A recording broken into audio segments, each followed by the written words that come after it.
Tour time.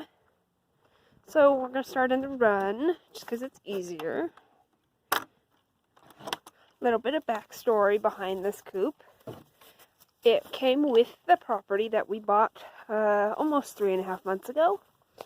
It was standing up and secure, but it was not the greatest coop. It was starting to deteriorate in a lot of different places from the age.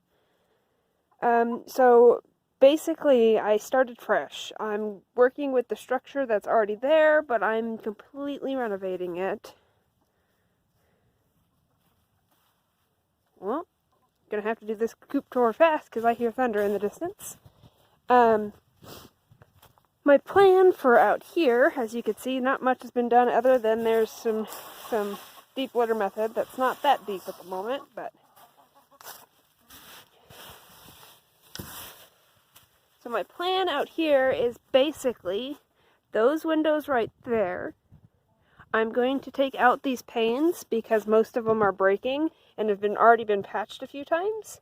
So I'm going to take those panes out and replace it with hardware cloth and then put plexiglass on the inside so that you can actually open the windows during the summer to get airflow and to air out the coop a little bit for mold purposes and such, which up here with the humidity very well might become a problem. I did put our Christmas tree in here that we went up in the mountains and cut down because it gives the girls something to do, and Maple, it gives the girls something to do and climb around in it. When the needles drop, it just adds to the deep litter pile. And eventually, when all these pine needles drop off, then I'm going to strip most of the branches out of the tree and add some extra thicker branches and make it like a roost bar for out here to give them something to do. Okay. Oh, and we painted the walls, if you couldn't tell, because the bottom areas were starting to rot, and we were trying to prevent from having to replace the entire front wall. Okay, now in the inside, lots of change for one thing. We've added this huge dividing wall straight down like the quarter on this side of the coop.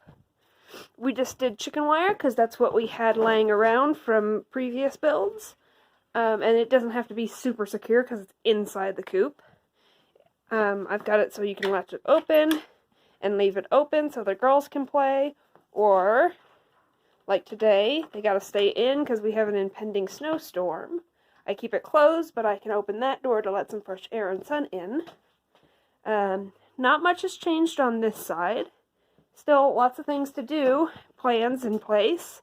There's going to be a big long table right there, so I could have drawers to put all of the first aid stuff, all of the medication, all of that stuff, so it's organized and not just a jumbled up mess like it currently is. I installed right there, that's a light socket that has a plug attached to it, so during the summer when I'm out here at night working with chicks or whatever, I can plug it into an extension cord and we have a light out here, but till then we just have this cheap light bar I got from Walmart. Works at night when you need to come out here for a quick check. Let's see what else. Oh, all the waterers, because I'm not using our stainless steel waterers right now for freezing purposes. I put some nails in the roof and hung them out there so that the mice couldn't get in them, and they stayed a little bit cleaner and are easier to get to when we do need them. Chalkboard. If you don't have a whiteboard in your coop, I highly suggest it if you're going to do any breeding, hatching, bringing in and out birds, because I can keep track of dates, times, who got dewormed, who didn't, when eggs are supposed to hatch, etc. I've had that chalkboard for a long time, so I just painted it and moved it in here. I do have a heater in here at the moment because we've been working on the greenhouse and the garden, and we could just flip the switch on that bad boy and warm our hands back up. But usually that's not in here because I do not heat this coop, and I will tell you why later. Oh, as you can see, this is what I was talking about on the outside walls that I have to work with. All of that is water damage, and the bottom is the worst because especially this year with the snowstorms and such again. So I'm either going to have to take all the metal off that back wall and replace the inner walls, or just paint the insides several layers to try and prevent additional damage and just seal it up from the outside again. I'm thinking I'm going to go with the latter choice for ease and budget friendliness, but we will see as time comes. Oh, and the flooring. This used to be the entire coop. It was a disaster. It was super gross. I might have a video still of the before, but this on the floor is old potato conveyor belt. They had 3 rolls I had found on the back of the property, so I took it, and it was almost wide enough for the entire floor. So I put that down first, and then on the entrance side, I put an old piece of shipping crate that was also in the back of the property, and I put it down there so there was a little bit more of a solid foundation for going in and out, and I could put a rug or a mat down during the summer for mud and such. These are what the windows look from the inside. Not that that matters hugely. Yeah, they're not the clearest anymore, probably because they're whoever knows how old, but that's why I said I was going to replace these with hardware cloth and be able to open them during the summer. I got a few of my funny little signs hung up and around. I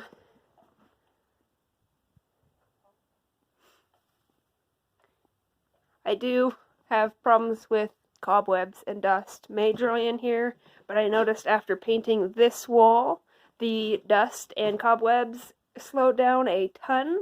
So eventually we're going to air paint, or get a air painter and paint the entire coop, just something other than white. I'll probably do cream or something, because I think doing white in the entire coop would be a little much. Okay, I guess we can move on to the inside of the coop, on the chicken side. Close this. I got a slightly janky way to keep this closed at the moment, but it works, so that the girls don't get out. Okay, so I will talk about in a later video using deep litter method, just because this is my first time actually doing it, and I want to see what happens in the long run, and then I'll do a whole video on deep litter method once I'm done with it, so I can do a start to finish video. But the gist of it is basically green material like grass clippings or anything like that, mixed with about 2 inches of sawdust shavings, and then do leaves from the front pasture that which we mowed up, and then there should be some pine needles and such mixed in this as well, just because we have pine trees out front. And then as the chicken poo hits it, and the girls either mix it up, or because I have really lazy chickens, I have to mix it up for them. It'll start composting, thus releasing heat just naturally, keeping the coop at a much stabler temperature. So instead of fluctuating from the below 30 degrees in here all the way up to 50 degrees, it's staying about 40 constantly, consistently, regardless of the temp outside. So I'll do an entire video on this one day, just not right now, because like I said, I want to do a start to finish, my thoughts on it, will I do it again, etc., etc. The roost bars are quite large, actually. These came with the coop, and the 4 hens that were left for me, they're super solidly built. Looks like from old, thick branches. I'm gonna leave this here. I was originally gonna do it where you have the roost bars at the top and a chicken brooder / grow out pen on the bottom, but I really like these roost bars and I don't want to waste them, so I'm just going to leave these here for now. Feeders. We have minor mice problems. I've got it under control, everything off the ground so they can't actually get under anything to nest. They actually need to be filled up, but basically I got some hooks from the hardware store and did it in, so these are off the ground. But everyone can still reach it, even my smallest bantams. I can make a how to make these if anyone wants one, because I have to make 2 more for outside.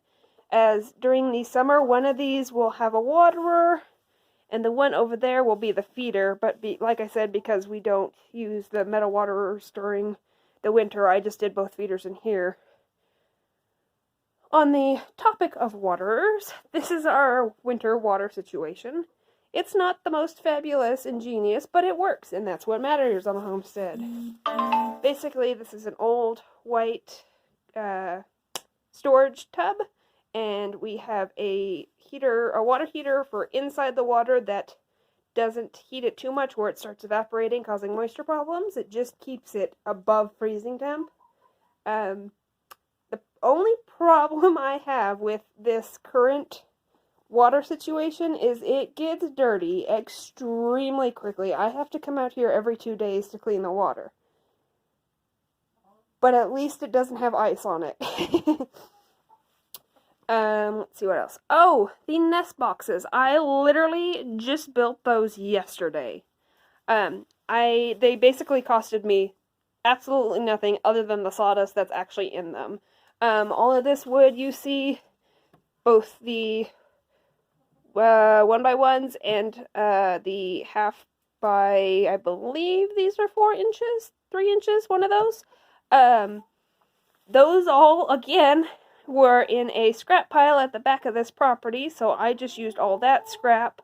I used the best pieces there was that were straight and not too cracked, and I used that for this. And then all the buckets were either donated to me over the years for various uses, or came from when we were painting the old house that we used to live at. Some of those are paint buckets from that. I only built 6, even though I plan on having 30 plus hens one day, just because I don't want to build the entire rack and then them not work out for whatever reason. So we're just going to stick with the 6 for now, but I don't think that's going to be a problem. Those eggs down there were not laid in those. I put those in there to try and get them to use the boxes, because at the moment they're just laying on the floor now that their nest boxes are gone. This is basically what it looks like from the side, if you want to try and replicate it. I got the idea off of Pinterest, of all places, of course. I could have saved some wood and not done some of the supports, but I plan on having really hefty hens, and more support is better, because I don't want to hear crashing and come out here finding hens squashed in between buckets and buckets falling and such. Let's see what else. Oh, like I was saying, this is all going to be painted one day to try and prevent additional wood rot. The roof, actually, on this coop, me and my dad had to reseal, because you could see all right there from where the wood started rotting from consistent leaking for who knows how many years. But we have stopped it, and the wood is starting to dry out. So I don't think that's going to be a problem. We just got to wait to paint till it all dries out completely. There is some wood shoved up in that hole because the back part of the roof that lines that very edge right there is starting to rot, but I cannot replace it until springtime after all the rain, because it opens up half the coop, taking that board out, and exposes the girls to predators and the snow and the wind and everything, and I don't want to risk it trying to do it in the middle of winter when it's not a big of a problem right now. Oh, funny story about that roost bar right there. I don't think she's in here right now, but I have a really, really little bantam who likes to sleep all the way up in that corner up there. And so, to prevent her from pooping on the wood and rotting the wood, I made her a little roost bar for her up there. I'll insert a picture right here. She's so cute. Her name is Baby Bree. It's actually my mom's chicken. But she is super, super sweet. Okay, on to the outside of the coop. Not the run, the actual outside.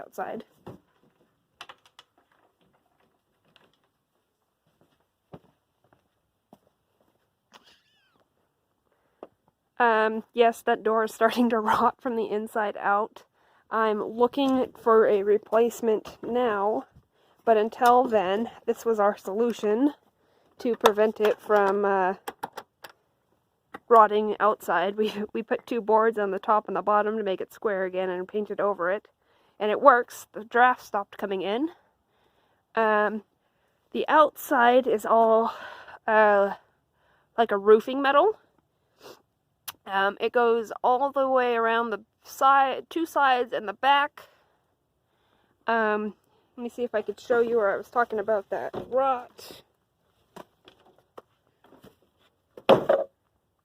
So that board right there that goes all the way down to the end that basically holds the roof up is what's rotting. You could probably see it down there where it bows and cracks. So that's what I have to replace sooner than later. But not going to worry about it right now. Oh, I know I'm going to get some questions about this, so I'll answer this now. No, I did not build this run either, and yes, this is plastic. I've never seen sheets of, like, the plastic netting that are that big. That's all one piece. That's not different pieces. And it's rather strong, and the previous owner said that it had been on there before he got here, and he was here for 4 years with hens and never had anything break in, so I'm actually not even worried about it. About replacing it. I'm just going to let it go and see what happens, since it worked for such a long time to begin with.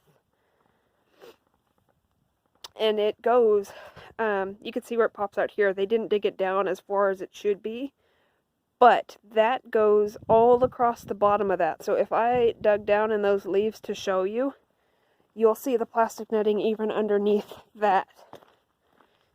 And I believe, I have not checked, but I believe it goes into the inside of the coop as well. Hi, Butter. There's Butter. Gonna help? Yeah, there it is. Yeah, so it's pretty predator-proof once I fix the actual structural problems. So I'm not worried about replacing it with metal hardware cloth until it becomes a problem. So, basically, that is the Coop Tour. I will be talking about, on a voiceover, about my future plans, and if you want updates on how I build what I'm going to be building, I can definitely do that as well. Let me know in the comments below. Make sure you like and subscribe.